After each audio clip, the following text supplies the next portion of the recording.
Bueno, Sergio Ferovisky, bienvenido a Justiniano Pose. Muchas gracias. Un gustazo tenerte. El gusto es mío estar acá. Y recibirte por primera vez acá. Así es, la primera vez que estoy acá. Muchas gracias por la recepción, me ha encantado, lo poco que he visto me ha encantado.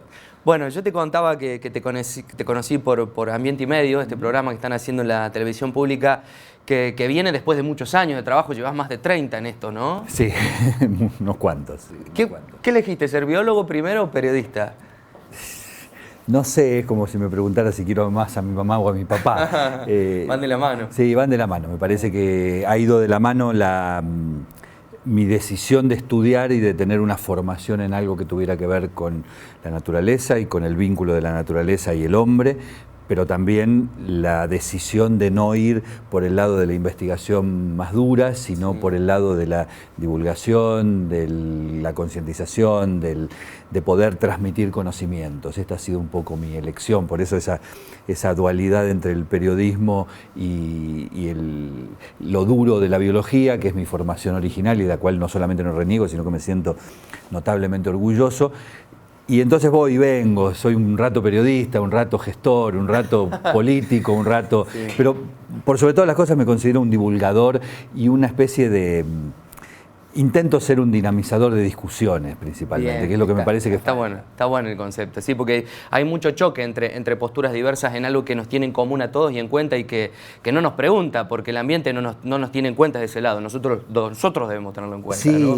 y yo en el programa de televisión trato, más que ser periodista o incluso presentador o conductor, lo que trato es de hacer esto, de mover un poco, hacer un poco de ruido, discutamos sobre esto, porque acá hay un problema, tenemos un problema con el ambiente a nivel global, a nivel regional, a nivel local, ni hablemos, tenemos un problema con la producción de alimentos, tenemos un problema con la basura, tenemos un problema con el clima. Entonces, si tenemos todos estos problemas, ¿por qué no discutirlos? ¿Por qué no tratar de entender?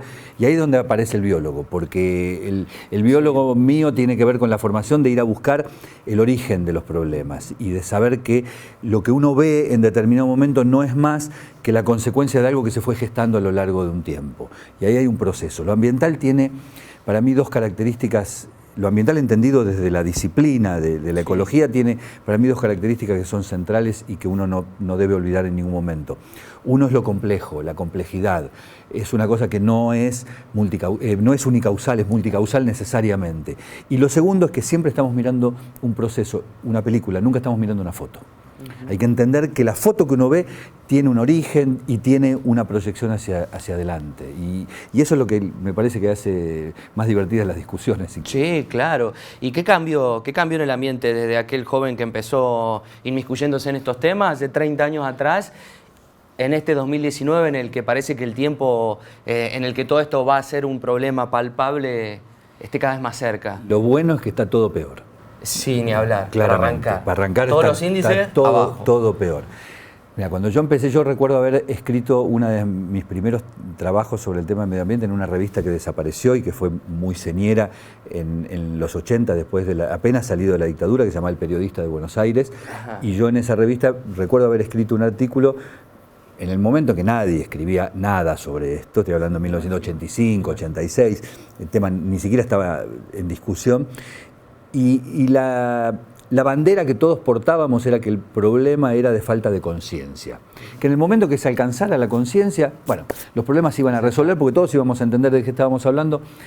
Yo debo reconocer, mirando retrospectivamente, que estábamos todos equivocados, yo también. Porque si uno mira lo que pasó en los últimos 30 años, no ha habido otra cosa que acumulación de conciencia. ¿En qué sentido? Hay ONGs que antes no existían, hay ministerios de medio ambiente que antes no existían, hay compromisos internacionales, acuerdos, convenciones, gente que se ocupa. Hay mucho más de lo que antes no había. Y simultáneamente, si uno mira esa tendencia como una curva en crecimiento, que lo es, al mismo tiempo lo que ve es una curva en decrecimiento porque todos los indicadores ambientales están empeorados. Entonces quiere decir que aquel diagnóstico que se hizo hace 30 años de que lo que faltaba era conciencia, ocupación del tema, etcétera, no era correcto. Diagnosticamos mal. Bien. Indudablemente diagnosticamos mal, porque hoy hay conciencia, hay gente que se ocupa, indudablemente hay muchísima, pero muchísima más atención sobre el tema y sin embargo, la cuestión ambiental está en agenda relativamente, en la política no está y hay que reconocerlo y admitirlo, pero además todos los indicadores están empeorados. Entonces hay otro problema. Y para mí el otro problema, que es ese diagnóstico, creo yo, mal hecho en su momento, es que lo que faltan son políticas públicas. Acá falta Estado. Sí. Faltan dispositivos que permitan que las cosas se hagan bien. Ni más ni menos que eso. ¿Y esto por qué viene, Sergio? Porque si hacemos cuentas, quienes consumen vorazmente los recursos del planeta y quienes están implicados en este desgaste son principalmente los estados más grandes del mundo. Digo, ¿es difícil separar eso de lo que puede hacer un ciudadano común? Es eso por un lado, y por otro lado porque pensar hoy en una solución para la cuestión ambiental, reitero, tanto a escala global como a escala regional y local, sí, implica ir sobre el modelo económico, el modelo imperante, en todos sus aspectos. Ahí está. En todos sus aspectos. Sí. Porque si vamos desde lo global, tenemos el problema de crisis ambiental que tenemos, porque hay un lobby petrolero internacional que es el que está liderando la resistencia a cambiar la matriz de generación eléctrica en el planeta. Y hay que decirlo porque es así. Sí. Es más, lo estamos viendo en estos días con el aumento del precio del petróleo. Totalmente, el ejemplo está ahí. Está en los diarios hoy. Sí. No hay que ir mucho más lejos. Tal cual.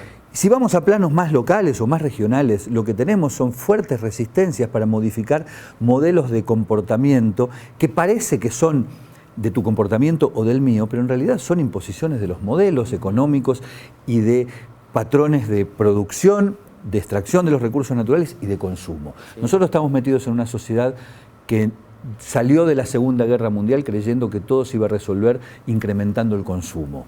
Hoy estamos pagando eso. Claramente lo estamos pagando. Lo estamos pagando, por ejemplo, en toneladas de residuo. Sí. Y pretender que eso es simplemente una cuestión de comportamiento o de conducta individual es una ingenuidad, porque yo individualmente no voy a poder hacer mucho frente a eso. Está bien que tenga mi ejemplo y lo haga, pero no voy a poder pelear con un escarbadiente contra un ejército, sí, que es lo que está pasando. Entonces lo que hay que cambiar o lo que hay que cuestionar es ese modelo económico, de consumo, de producción, de extracción de los recursos naturales que ha imperado en los últimos 50, 60 años en el mundo y también en la Argentina. Hay que reconocerlo, también en la Argentina. ¿Se ha pensado en un modelo del progreso sin tener en cuenta el ambiente? Digo, progreso es hormigón, progreso es basura, progreso es exactamente así. Vos acabas de dar en la tecla.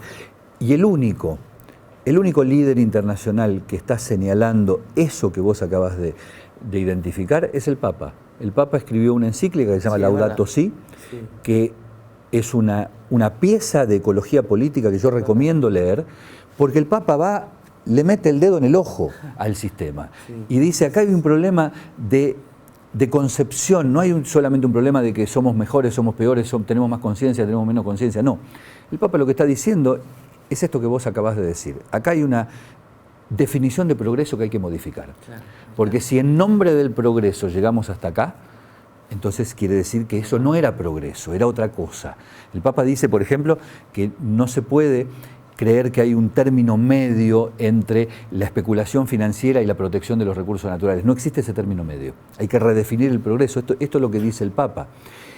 Y creo que esa es una cuestión que hace a la educación, por supuesto, pero que hace a cuestionar el modelo sobre el que estamos asentando nuestra economía cotidiana, porque ese modelo todavía nos hace creer que el progreso se mide en toneladas de hormigón, que el progreso es sinónimo de petróleo únicamente, que el progreso es sinónimo de fumigaciones únicamente, o que el progreso es sinónimo de soja transgénica únicamente. Y yo creo que hay otras variantes. Esas variantes, y teniendo en cuenta el contexto muy cercano nuestro, el modelo agroexportador, en el que la utilización de soja transgénica, hacen que sea difícil que ni siquiera tengamos un debate. Digo, ¿cómo podemos hacer para cambiar ese concepto o desde dónde, cuando la situación pareciera ser que es difícil incluso hasta de discutir? Me parece que una de las maneras para poder empezar a debatir cosas que parece que no se pueden debatir es aceptar que nada es negro o blanco, que no existe esto de no hay opción, que es mentira. Sí, claramente. Siempre es mentira. Siempre hay otra opción en la vida. Claramente. En cualquier ámbito de la vida siempre hay otra opción, siempre. Por lo tanto, esta idea de que es soja o nada, es minería a cielo abierto o nada, es falso, es falso. Yo quiero que, por ejemplo, discutamos en la Argentina si hay otro modo de producir alimentos para consumo interno que no sea el actual. Yo creo que debe haber otro modo. Y si no hay otro modo, hay que buscarlo. Sí. Y hay que encontrarlo. Ahí está la clave. Hay que encontrarlo.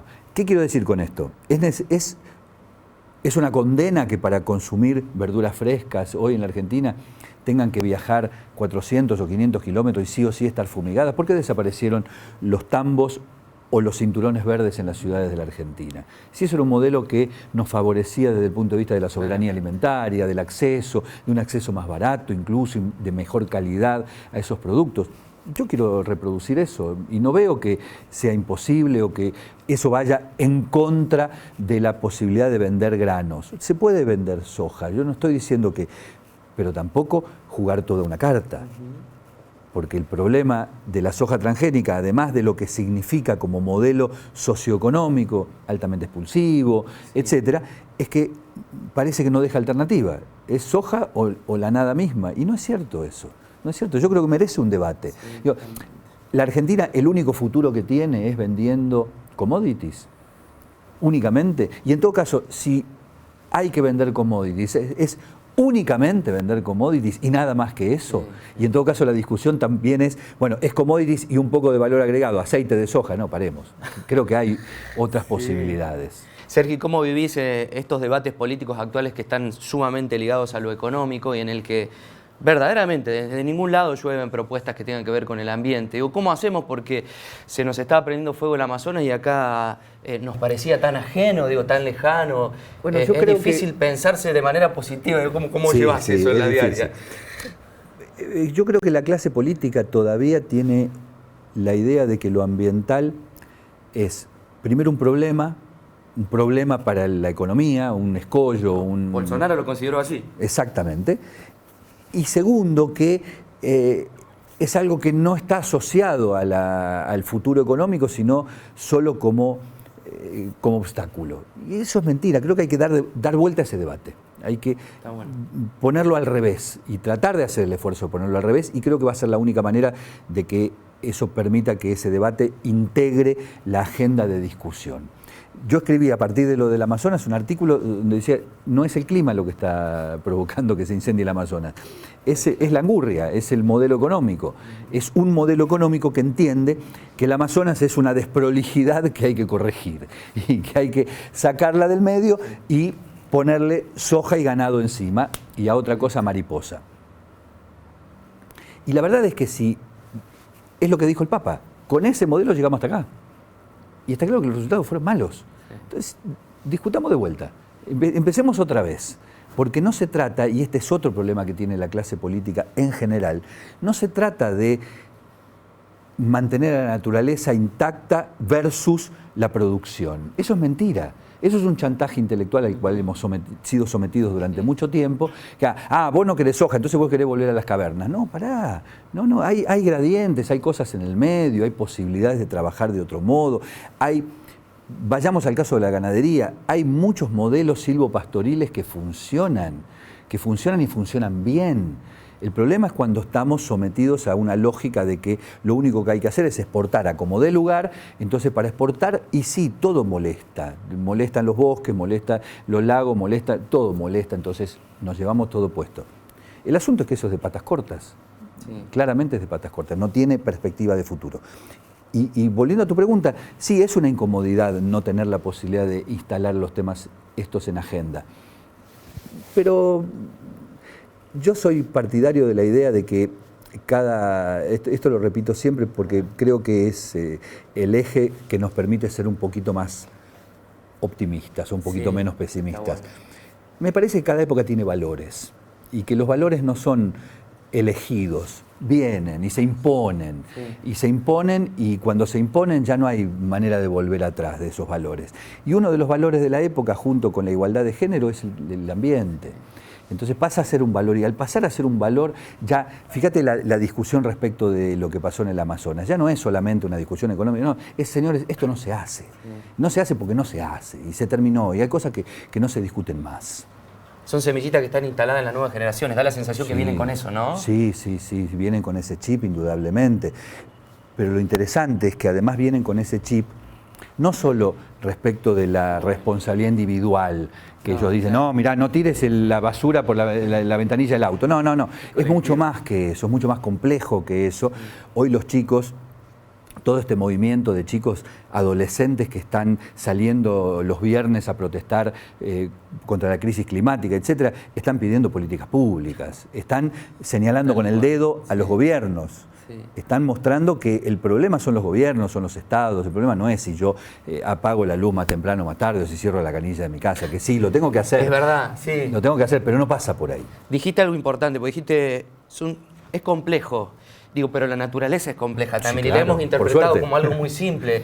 Digo, estamos conectándonos de esa manera con la naturaleza, siendo complejos nosotros, digo, entendiendo su funcionamiento y respetándola de esa manera. No, nos está costando mucho, a la humanidad le cuesta mucho. Creo que es el debe más grande del siglo XX. El siglo XX desarrolló, y esto incluso independiente de las ideologías, sí, fue total. El capitalismo y fue el socialismo soviético, sí. Se desarrolló sobre la base de interpretar que la naturaleza era algo a sojuzgar. Hay que dominar a la naturaleza. Claro, sí. Y la dominación de la naturaleza implicaba esas represas hidroeléctricas gigantes, esos bosques que desaparecían para que hubiera hermosos y prolijos campos de cultivo. Todo eso es lo que estamos pagando. Entonces lo que estamos pagando es una visión, una manera de ver a la naturaleza como un enemigo a doblegar, que tiene que estar al servicio nuestro. Hay un ecólogo que yo siempre cito que se llamaba Barry Commoner, un estadounidense muy lúcido, era biólogo. Y él decía que la naturaleza tiene algunas leyes, las leyes de la ecología, decía él, que si entendiéramos esas leyes y las aplicáramos en la lógica, incluso hasta en la lógica de la política, las cosas serían mucho más sencillas. Una es entender, por ejemplo, que todo está conectado con todo. No es que si yo hago algo no tiene efectos, no, tiene efectos necesariamente. Otra, por ejemplo, es que la naturaleza no tiene una fuera. No existe la posibilidad de sacar la basura en la naturaleza. La basura es un concepto social. Y si no entendemos a la basura como concepto social, no entendemos a la naturaleza. La naturaleza funciona con ciclos. Bueno, esas leyes de la ecología, entenderlas y capitalizarlas positivamente, entender, por ejemplo, que la naturaleza es más sabia, decía Barry Commoner, porque lo que la naturaleza no inventó, no es porque no se le ocurrió, y entonces se nos ocurrió a nosotros, que somos unos pícaros bárbaros, inventamos la soja transgénica. La naturaleza no lo inventó, porque lo testeó y en esa relación costo-beneficio no le dio positivo. Entonces lo descartó y la naturaleza por eso no inventó el monocultivo y al contrario, inventó ecosistemas sostenidos por redes y tramas tróficas muy complejas. Entonces nosotros queremos simplificar eso, como vos decías, y lo convertimos en un hilo que no tiene estabilidad alguna y que a lo largo del tiempo tiende a sucumbir por su propio peso. Entonces, me parece que sin que esto signifique todo lo contrario, volver a las cavernas o volver a ser el hombre de Neandertal, muy lejos de eso, si empezamos a reproducir en la política esas leyes de la ecología y entendemos que una red, una trama es mucho más sólido que un hilo, y empezamos a entender que la basura es justamente una construcción social y que lo que hay que hacer es empezar a trabajar con ciclos de materia y ciclos de energía, las cosas van a funcionar muchísimo mejor, pero eso es una visión y es recuperar una relación entre el hombre y el medio natural que lamentablemente durante el siglo XX se ha cortado. Y quienes han sido protagonistas de muchas manifestaciones, te puedo nombrar las Madres de Ituzaingó Nexo en Córdoba, quienes todos los días en algún lugar del mundo marchan por cuestiones diferentes, digo, siempre cae sobre ellos prejuicios, como un sesgo del cual, viste, pasan a ser incalificables, digo, pero forman parte de ese cambio que pretendemos lograr. Digo, ¿cómo podemos acceder a pelear por esto sin que caigamos bajo esa invisibilidad que te proponen las grandes corporaciones o los grandes medios también? Es que no hay cambio si no hay una lucha social que lo preceda. Esa es la historia de la humanidad. Y esto no significa ideologizar las cosas, sino simplemente visibilizarlas. Visibilizarlas, tal cual. Si no hay una visibilización de los conflictos, si no están las madres del barrio Ituzaingó Anexo, si no están la gente de Gualeguaychú con las pasteras, si no están las mujeres de Famatina con la minería, si no hay eso, difícilmente haya políticas públicas que acompañen esa situación, porque la política es justamente hija de ese rigor. en el sentido de que la política actúa en función de si tiene o no una demanda en una determinada dirección. Entonces, justamente lo que hay que hacer, y creo que es así, eso está implícito en tu pregunta y es una responsabilidad de los medios de comunicación, es sin necesidad de tomar partido, o en algunos casos sí, porque yo tomo partido, creo que hay que tomar partido, visibilizar esas situaciones, ponerlas de manifiesto y entender que quien está, por ejemplo, las madres del barrio Ituzaingó Anexo, que poco menos que paraban con las manos a los aviones que venían fumigando sobre sus cabezas, acusarlas de estar en contra del progreso es casi una obscenidad, verdaderamente. ¿Quién es el que está a favor del progreso? ¿El que viene con un avión y fumiga arriba de la cabeza de la gente? Eso no es progreso, eso es otra cosa. Y por suerte hemos dado algunos pasos en esa dirección, se han dado algunos pasos, indudablemente. Ahora estamos lejos de lo que desearíamos, pero no cabe la menor duda que aun cuando, como decíamos al principio, todos los indicadores ambientales están empeorados, muchos de los indicadores sociales en relación al ambiente están mejorados, porque buena parte de lo que se ha logrado a partir de esas luchas y de la visibilización de esos conflictos. Sergio, quiero ir cerrando con esto porque del otro lado y aquí en esta región hay, por ejemplo, mucha gente de campo, hay muchos aplicadores que uno no quiere caer contra ellos porque son también parte de un sistema que los conduce a producir de esa manera, pero que a la hora de plantear algún debate, no, lo del glifosato la verdad que no se usa más, usamos otras cosas que son menos nocivas, no, la verdad que esto es una mentira. Digo, ¿qué le podemos decir como al menos invitarlos a tener un debate diferente o un pensamiento lateral? En primer lugar, yo soy siempre partidario de la idea de que el productor no es un victimario.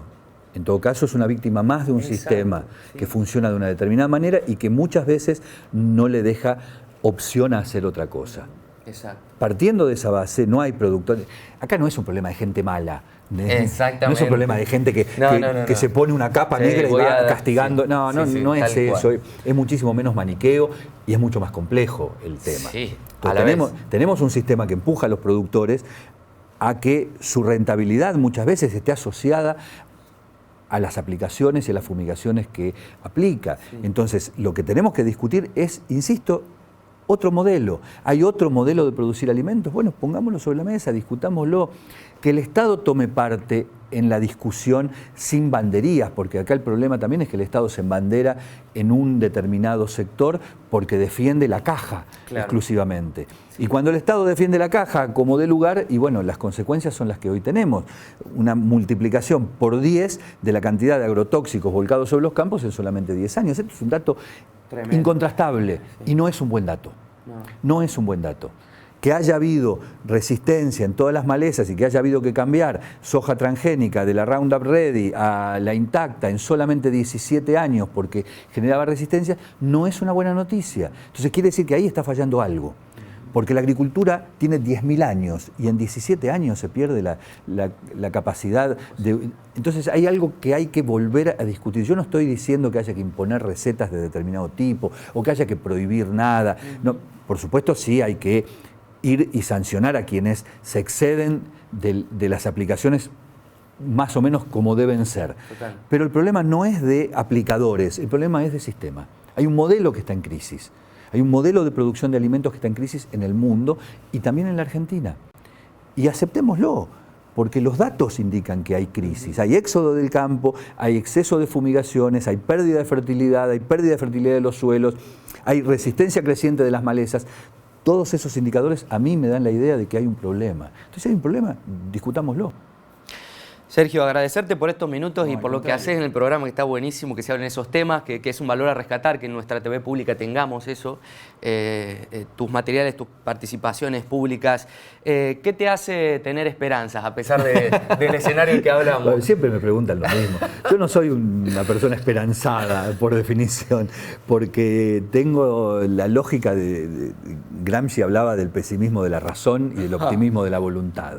Entonces, yo soy más proclive al pesimismo de la razón, que significa ver y operar a partir de lo que yo creo que son las cosas. Y la verdad es que el panorama no es bueno y no se puede negar, pero al mismo tiempo uno siempre tiene la predisposición a trabajar en función de que las cosas mejoren.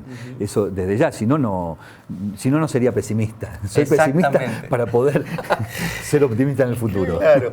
¿Tuviste algún hecho en tu vida que te llevó a este camino de pequeño, algo que recuerdes que digas, ay, uy, me voló la cabeza esto y... Sí, cuando yo era muy chico, estoy hablando, tendría 9 o 10 años aproximadamente, me llevaron a ver un documental que se llamaba, que es más, lo vi hace poco, lo encontré en YouTube, en una versión antiquísima, un documental que se llamó Crónica Hellstrom. Era de un señor que tenía la hipótesis de que los verdaderos dominadores del mundo eran los insectos y que nosotros estamos de paso. Y que nosotros somos una anécdota en la historia del planeta Tierra y que los verdaderos protagonistas son los insectos. Y a mí, como vos lo dijiste, me voló la cabeza eso porque me dio una dimensión o por lo menos puesto hoy desde la mirada actual, a eso digo. Recuerdo eso como otorgarme a mí una dimensión no antropocéntrica de lo que nosotros tenemos. Yo tiendo o hago el esfuerzo en la medida de lo posible a ser lo menos antropocéntrico que pueda. Porque si no, uno se da vuelta y resulta que parece que está solo, y es mentira. No solamente no estamos solos en el universo, sino que menos estamos solos en el planeta Tierra. Entonces la posibilidad de ser menos antropocéntrico, y me acuerdo mucho de ese documental porque era entender que los insectos viven y ni se enteran que nosotros existimos. Es un problema, somos una cosa muy menor al lado de ellos. Y esa visión que tenía ese documentalista me llevó a pensarlo desde ese lugar. Y creo que es un pensamiento que yo recomiendo. No somos el ombligo, no somos el ombligo. Y justamente cuanto menos ombligo del planeta seamos, cuanto más entendamos que somos apenas, y por suerte, un eslabón más de una cadena que funciona y que podría funcionar sin nosotros, seguramente vamos a vincularnos mucho mejor con ese afuera. Bueno, un placer, Sergio. No, al contrario. Buena vida y a seguir divulgando. Muchísimas gracias.